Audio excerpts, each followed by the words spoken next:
यह एक काल्पनिक कहानी है। इसमें दिखाई गई घटनाएं, पात्र और संवाद पूरी तरह से लेखक की कल्पना पर आधारित हैं। इसका कोई संबंध किसी वास्तविक व्यक्ति या घटना से नहीं है। नाजिन ने अपना सिर घुमाकर उदासीनता से वायुक की ओर देखा जो दैत्य ऊर्जा से ढका हुआ था, और फिर उसने अपनी नजरें हटा लीं और फिर से पत्थर के शिलालेख की ओर देखने लगी। लाव्य के होठों के कोनों पर एक मुस्कान उभरी और फिर उसने मानव योद्धाओं की ओर देखते हुए अपना सिर धीरे से हिलाया। हालांकि ठीक इसी क्षण एक अप्रत्याशित घटना घटी। जैसे ही वायुक ने वे शब्द कहे, अचानक वायुक के किनारों पर दो काली परछाइयां दिखाई दीं, और फिर दो ब्लेड जो ठंडक के साथ चमक रहे थे, अचानक वायुक की गर्दन के पास आ गए। वे बिजली की तरह तेज थे, और उनके प्रकट होने ने आसपास के सभी योद्धाओं की उम्मीदों को मात दे दी। यह हमला किसी और ने नहीं बल्कि अर्जुन और नीरव ने किया था। आरव ने 5वें स्तर पर जाने से पहले उन्हें नेदर, दैत्य और दैत्य जंतु जाति के सदस्यों पर ध्यान देने के लिए कहा था। बेशक उन्होंने अपने दम पर हमला करने का यह फैसला लिया था क्योंकि आरव यहाँ नहीं था, और वे आरव की अनुमति लेने में पूरी तरह असमर्थ थे। जहाँ तक उनके हमला करने के फैसले के कारण की बात थी, वह वास्तव में यह था कि उनके पास कोई और विकल्प नहीं था क्योंकि उन्हें उम्मीद नहीं थी कि वायुक वास्तव में इतनी जल्दी प्रगति कर लेगा। इसलिए यदि वे अब कोई कदम नहीं उठाते तो उनके पास दूसरा मौका नहीं होता। इसके अलावा उन्होंने हमला करते ही अपनी पूरी शक्ति का उपयोग किया था। दैत्य जाति के सदस्य चकित थे, फिर भी वायुक के होठों के कोनों पर उपहास की एक लकीर रेंग गई। वह बिल्कुल भी हिलता हुआ नहीं दिख रहा था। फिर भी वे दो खंजर अचानक दिशा बदल गए जब वे उसकी गर्दन को छूने ही वाले थे, और वे तेजी से उन दो काली परछाइयों की ओर बढ़ गए। अर्जुन और नीरव के चेहरे के भाव बदल गए, और उनकी आकृतियां खुद को छिपाने के इरादे से चमकीं। हालांकि ठीक इसी क्षण वायुक तिरस्कार के साथ मुस्कुराया और बोला, भाग रहे हो। जैसे ही उसने बोलना समाप्त किया, वायुक के चारों ओर 10 मीटर से अधिक के क्षेत्र की हवा अचानक मुड़ गई, जिससे अर्जुन और नीरव की आकृतियां, जो अभी छिपना शुरू ही हुई थीं, उस मुड़ी हुई हवा के कारण उजागर हो गईं। धार्य, धार्य। वायुक तुरंत उनके सामने प्रकट हुआ और उसकी मुष्टियों ने सीधे उनके पेट पर प्रहार किया, जिससे वे तुरंत उड़ते हुए पीछे जा गिरे। हालांकि जब वे पत्थर की दीवार से टकराने वाले थे, तब उनकी आकृतियां हवा में अचानक गायब हो गईं, और उन्होंने एक बार फिर खुद को छिपा लिया। वायुक ने त्योरियां चढ़ाई। आसपास के मानव योद्धा चकित थे। क्या यह एक आत्मिक स्तर के विशेषज्ञ की ताकत है? इस समय अर्जुन और नीरव दोनों सदमे में थे जबकि वे साये में छिपे रहे, क्योंकि उन्होंने देखा कि आत्मिक स्तर में आगे बढ़ने के बाद वे वायुक की हत्या नहीं कर सकते थे। वायुक के साथ लड़ाई में उनके पास केवल एक ही लाभ था, और वह थी उनकी गति की तकनीक। फिर भी अब वह लाभ वायुक के सामने समाप्त हो गया था जिसने आत्मिक स्तर प्राप्त कर लिया था। वायुक ने ठंडी हुंकार भरी और उस स्थान पर तिरस्कार से देखा जहां से अर्जुन और नीरव गायब हुए थे, और फिर वह मानव योद्धाओं की ओर मुड़कर धीरे धीरे उनकी ओर बढ़ने लगा। चलो उससे मरते दम तक लड़े, शिवरो धीमी आवाज में बोला। आरव के अलावा कोई भी अन्य मानव योद्धा वायुक का मुकाबला नहीं कर सकता था, और अब जब वायुक आत्मिक स्तर में भी आगे बढ़ गया था, तो उसे लगा कि जियानद्र के साथ सेना में शामिल होने के बाद भी वायुक के खिलाफ जाना शायद असंभव था। भले ही वह युद्ध करने के लिए साधना के एक स्तर को पार कर सकता था, लेकिन यह लक्ष्य पर निर्भर करता था। वायुक स्वयं एक असाधारण प्रतिभा था जो युद्ध करने के लिए साधना के एक स्तर को पार कर सकता था, इसलिए उच्च साधना स्तर पर रहने वाले वायुक से लड़ने की कोशिश करना निस्संदेह अवास्तविक था। सभी मानव योद्धा खड़े हो गए, और फिर उन्होंने अपने डार्क खजाने निकाल लिए। साथ ही उनके शरीर के भीतर की गूढ़ ऊर्जा तेजी से बाहर निकलने लगी। तुम अपनी क्षमता को बढ़ा चढ़ाकर आंक रहे हो, वायुक ठंडी हुंकार भरी और भयानक लहजे में बोला। उन्हें मार डालो, किसी को मत छोड़ो। जैसे ही उसने बोलना समाप्त किया, यहाँ मौजूद अनगिनत दैत्य योद्धा चमके और मानव योद्धाओं पर झपट पड़े, जबकि नेदर जाति और दैत्य जंतु जाति ने उनका बारीकी से पीछा किया। इसी बीच वायुक की आकृति विस्फोटक रूप से शिवरो और जियानद्र की ओर बढ़ी, और उसकी गति इतनी तेज थी कि वे प्रतिक्रिया करने में भी सक्षम नहीं थे कि वायुक उनके सामने आ गया। उसके बाद नेदर देव भाला एक चमकदार रोशनी के साथ उनकी ओर क्षैतिज रूप से चला। वे दोनों डर गए और उन्होंने जल्दबाजी में इसे रोका। धार्य, धार्य। नेदर देव भाले के भीतर के विशाल बल ने उन दोनों को सीधे 100 मीटर से अधिक दूर उड़ा दिया। उसने उन्हें एक ही वार से उड़ा दिया। आसपास के सभी मानव योद्धाओं के चेहरे के भाव बदल गए। आत्मिक स्तर में आगे बढ़ने पर उसकी शक्ति वास्तव में इस हद तक दुर्जेय हो गई है। अब जब आरव यहाँ नहीं है, तो कौन उसके एक भी प्रहार का विरोध कर पाएगा? भले ही आरव यहाँ होता, क्या आरव उसके खिलाफ जा पाता यदि वह आत्मिक स्तर में आगे नहीं बढ़ा होता? इसी बीच अर्जुन और नीरव अचानक वायुक के सामने और पीछे दोनों तरफ प्रकट हुए थे। उन दोनों ने इसका समय बिल्कुल सही चुना था।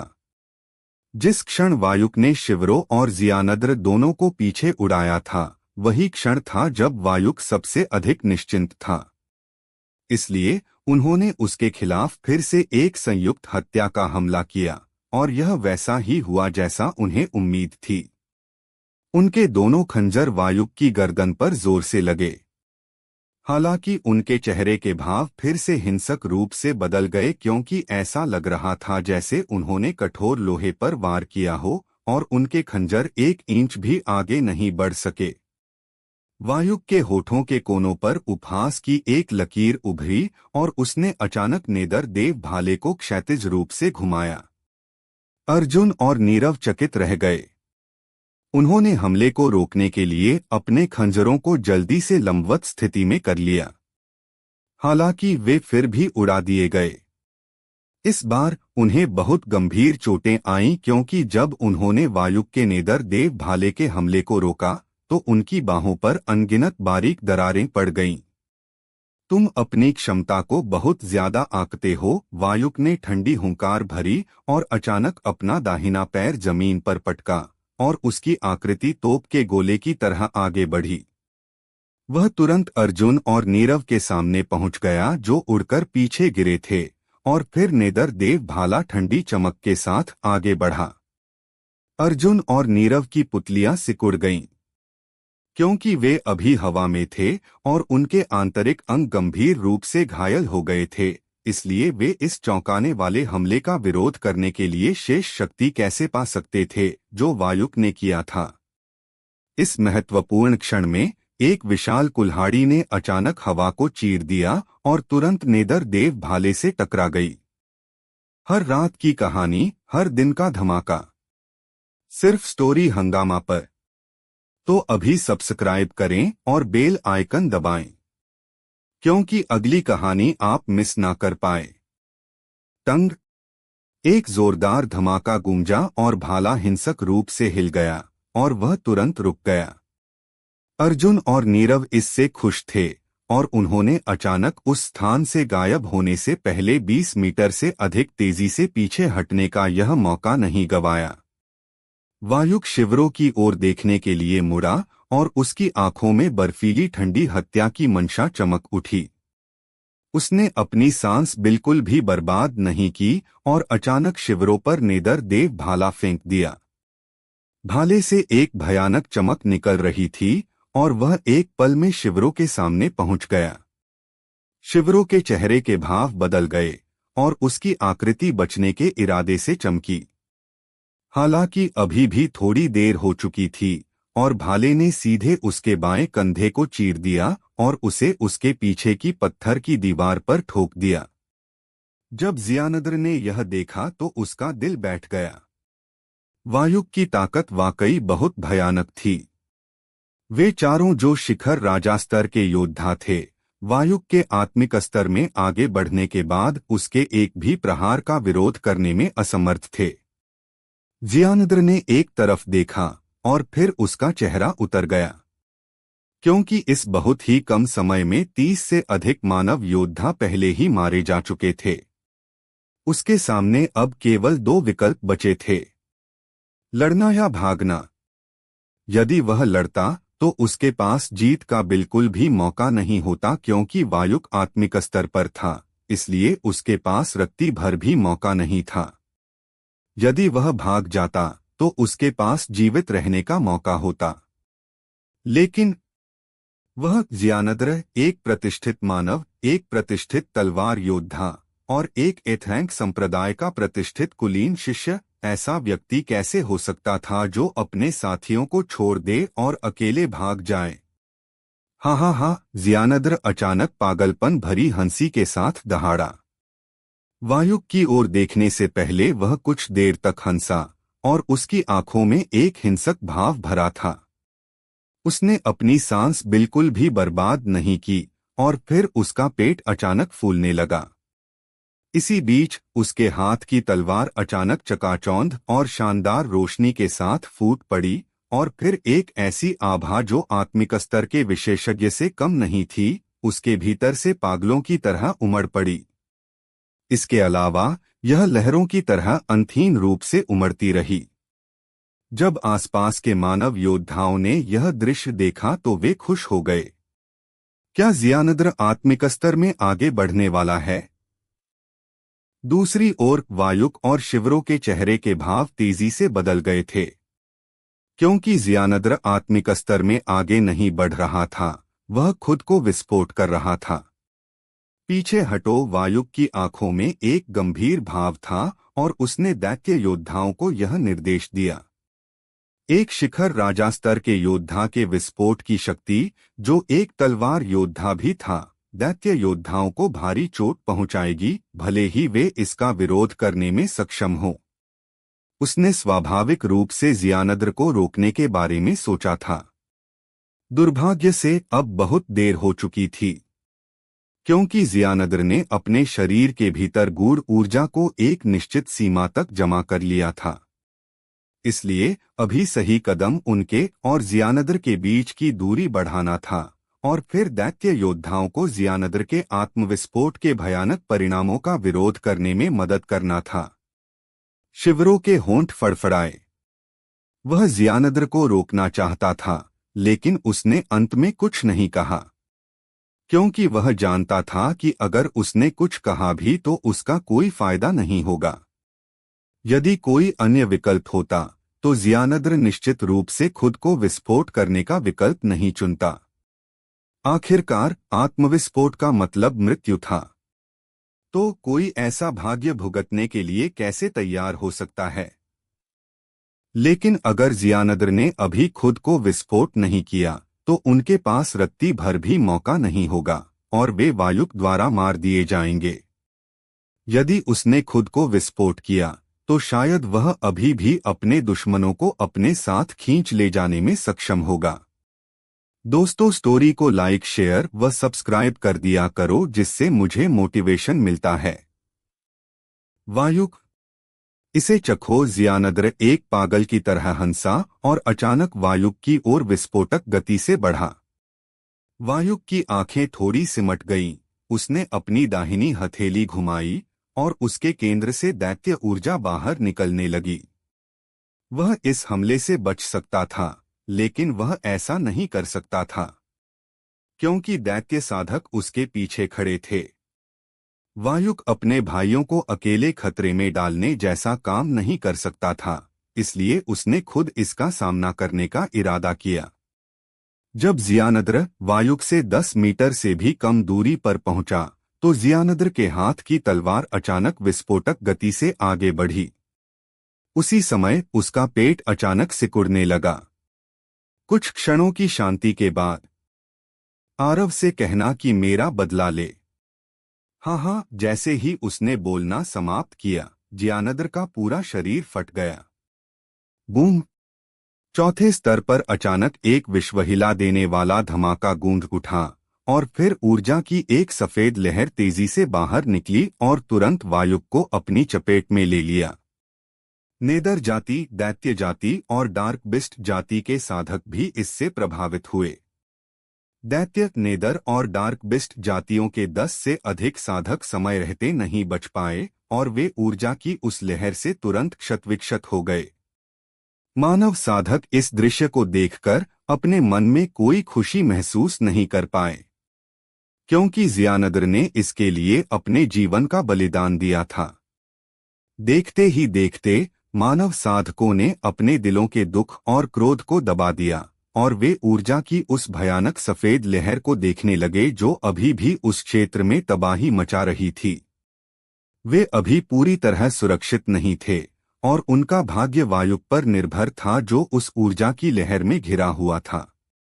अगर वायुक मर जाता तो उनके पास जीवित रहने का मौका होता, लेकिन अगर वायुक जीवित बच जाता तो सभी मानव साधकों की व्याकुल नजरों के सामने ऊर्जा की वह सफेद लहर धीरे धीरे छंट गई और वहां रहस्यमय काले शल्कों से ढका एक लंबा व्यक्ति खड़ा था। उसे देखते ही मानव साधकों के चेहरे उतर गए। इसी बीच अर्जुन और नीरव अचानक फिर से वायुक के सामने प्रकट हुए और उनके खंजर वायुक के गले की ओर बढ़े।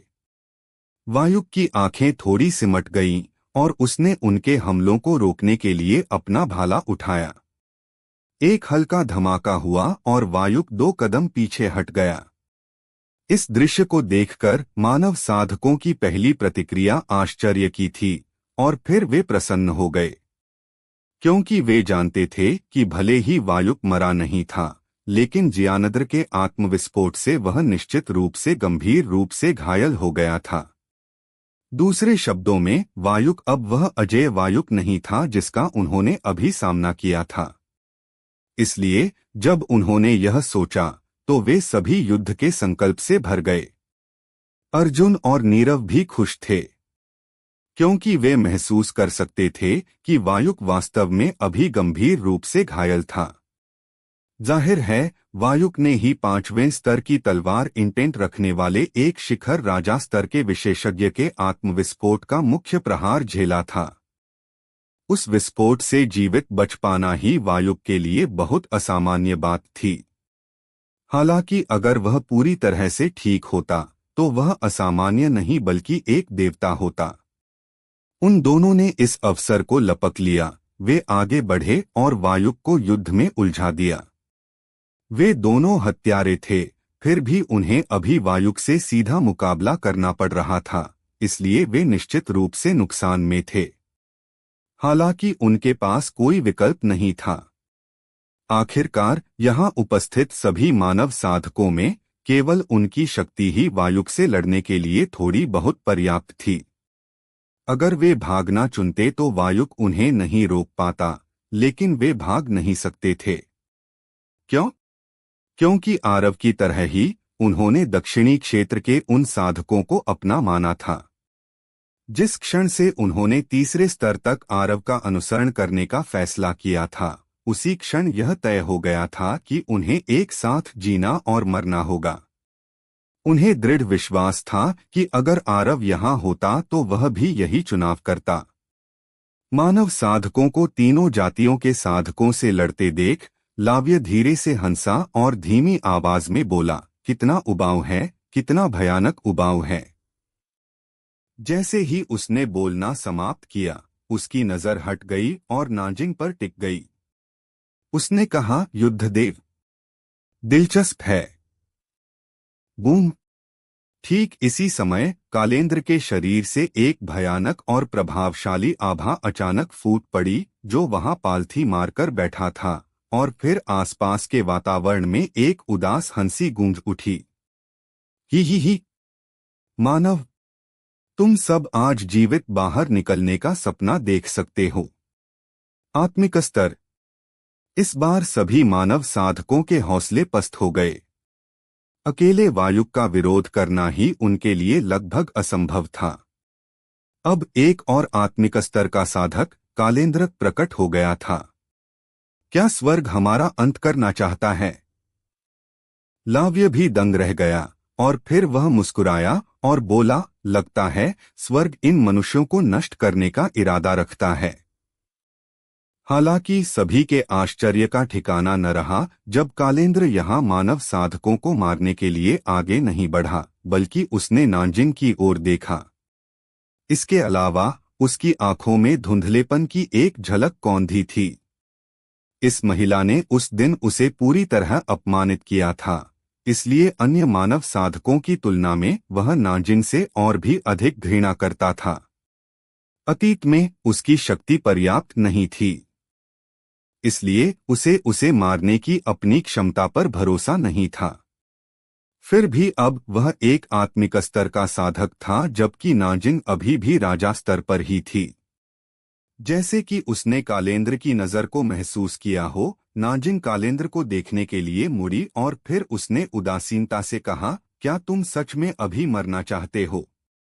कालेंद्र की पलकें फड़की और फिर वह ठंडी हंसी के साथ बोला, नाजिन, मुझे लगा था कि वायुक बेहद अहंकारी है, लेकिन अब ऐसा लगता है कि तुम उससे 1000 गुना ज्यादा अहंकारी हो। मुझे मारोगी? क्या तुम्हें लगता है कि तुम ऐसा करने के लिए योग्य हो या तुम्हारे पास वैसी शक्ति है? मैं अभी एक आत्मिक स्तर का साधक हूँ, लेकिन तुम्हारा क्या? युद्धदेव के रूप में क्या तुम आत्मिक स्तर और राजा स्तर के बीच के अंतर को नहीं जानती? क्यों न तुम इसे आजमा कर देखो। नाजिन का स्वर शांत था और यह पूरी तरह से उसके आत्मविश्वास और उसे तुच्छ समझने के भाव को प्रदर्शित कर रहा था। ठीक है, कालेंद्र की आकृति विस्फोटक गति से आगे बढ़ी और तुरंत नाजिन के सामने पहुंच गई। एक पिचकाली चेन बिजली की तरह बाहर निकली और वह लगभग तुरंत नाजिन के माथे के सामने पहुंच गई और उसके केंद्र को भेद दिया। जब कालेंद्र ने यह दृश्य देखा तो वह खुश हो गया। हालांकि उसकी खुशी लगभग उसी क्षण आश्चर्य में बदल गई, क्योंकि उसके सामने जो नाजिन खड़ी थी वह केवल एक प्रतिबिंब थी। कितना हास्यास्पद है। ठीक इसी समय उसकी आवाज अचानक उसके पीछे से गूंजी। कालेंद्र के चेहरे का भाव बदल गया और उसने अपनी गति तकनीक का पूरी सीमा तक उपयोग करने में संकोच नहीं किया और 60 मीटर दाईं ओर प्रकट हुआ। हालांकि जैसे ही उसने मन ही मन राहत की सांस ली, नाजिन की आवाज फिर से उसके पीछे से गूंजी। क्या तुम जानते हो कि मैंने तुम्हें क्यों नहीं मारा? क्योंकि मुझे डर है कि इससे मेरे हाथ गंदे हो जाएंगे। जैसे ही उसने बोलना समाप्त किया, नाजिन फिर से पत्थर के शिलालेख के सामने प्रकट हो गई।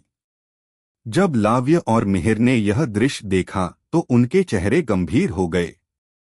उसकी शक्ति वास्तव में काफी दुर्जेय है। वह वास्तव में युद्ध करने के लिए साधना के एक पूरे स्तर को पार करने में सक्षम थी और उसने कालेंद्र को पूरी तरह से दबा दिया था। कालेंद्र के शरीर से तुरंत ठंडा पसीना निकलने लगा। क्या वह कुछ ज्यादा ही भयानक नहीं है? क्या वह सच में राजा स्तर पर है और आत्मोन्नति स्तर पर नहीं? हैरान होने के बाद यह अत्यधिक अपमान की भावना थी जो उसके भीतर उमड़ पड़ी। हाँ, क्योंकि जब नाजिन ने कहा कि उसे डर है कि उसके हाथ गंदे हो जाएंगे, तो यह उसके प्रति अवमानना का एक स्पष्ट रूप था। मुझमें, कालेंद्र में, उसे मुझे मारने के लिए मजबूर करने की योग्यता भी नहीं है। जब उसने यह सोचा तो अचानक उसके चेहरे पर एक हिंसक भाव उभर आया। हालांकि जैसे ही वह फिर से हमला करने वाला था, वायुक की आवाज गूंजी, कालेंद्र, पहले यहाँ के मानव साधकों से निपटो। जब उसने यह सुना तो उसकी आंखों में हिचकिचाहट की एक झलक कौंधी। थोड़ी देर बाद उसने नाजिन के साथ मुसीबत मोल लेना छोड़ दिया और उसकी आकृति मानव साधकों के समूह में घुस गई। उसके हाथ की काली चेन बिजली की तरह आगे बढ़ी और फिर कुछ मानव साधकों के दिल तुरंत टुकड़ों टुकड़ों में बिखर गए। यह एक नरसंहार था। हाँ, एक पूर्ण नरसंहार। यहाँ का एक भी मानव साधक कालेंद्र का विरोध करने में सक्षम नहीं था, जबकि कालेंद्र ऐसा व्यवहार कर रहा था जैसे वह अपना गुस्सा निकाल रहा हो। हर एक मानव साधक के दिल और सिर उसके द्वारा अनगिनत टुकड़ों में बदल दिए गए। इसके अलावा उसने उनकी आत्माओं को भी नहीं छोड़ा। उसके तरीके बेहद क्रूर और खूनी थे। भानु ने एक गहरी सांस ली, एक पल के लिए हिचकिचाया और फिर उसकी आंखों में एक शातिर और दृढ़ अभिव्यक्ति की झलक कौंधी। उसने अपना हाथ फैलाया और पकड़ने की मुद्रा बनाई और फिर विशाल कुल्हाड़ी उसकी पकड़ में उड़कर आ गई। जैसे ही उसने कुल्हाड़ी हाथ में ली, उसके भीतर की गूढ़ ऊर्जा पागलों की तरह बढ़ने लगी और जियानदर की तरह उसका पेट धीरे धीरे फूलने लगा। वह भी खुद को विस्फोटित करने वाला था। यह इसका अंत नहीं था। जब उन्होंने देखा कि कालेंद्र भी आत्मिक स्तर पर पहुंच गया है, तो यहाँ के कुछ मानव साधक निराशा में डूब गए थे। हालांकि निराशा का मतलब यह नहीं था कि वे झुक जाएंगे, बल्कि इसने उन्हें असीम साहस दिया। क्योंकि जब उन्हें मरना ही था तो डरने की क्या बात थी। इसलिए जब भानु खुद को विस्फोटित करने वाला था, 5 अन्य मानव साधकों ने भी क्रमिक रूप से खुद को विस्फोटित करने का विकल्प चुना था। जब उसने यह दृश्य देखा तो वायुक की पलकें फड़क उठीं, जबकि वह दूर अर्जुन और नीरव के साथ गहन युद्ध कर रहा था। इससे पहले उसने अपने पीछे खड़े दैत्य साधकों की रक्षा के लिए जियानद्र के आत्मविस्फोट की पूरी शक्ति का सामना किया था। भले ही वह सफल रहा था, लेकिन उसे कुछ चोटें भी आई थीं। अन्यथा उसने इन 2 मानव साधकों को खुद के साथ युद्ध में उलझने नहीं दिया होता। फिर भी अब मानव साधकों ने फिर से खुद को विस्फोटित करने का इरादा किया था, और इस बार यह संख्या 1 से अधिक थी। मानव साधकों में इतना साहस कब से आ गया? क्या सभी मानव साधक मृत्यु से नहीं डरते?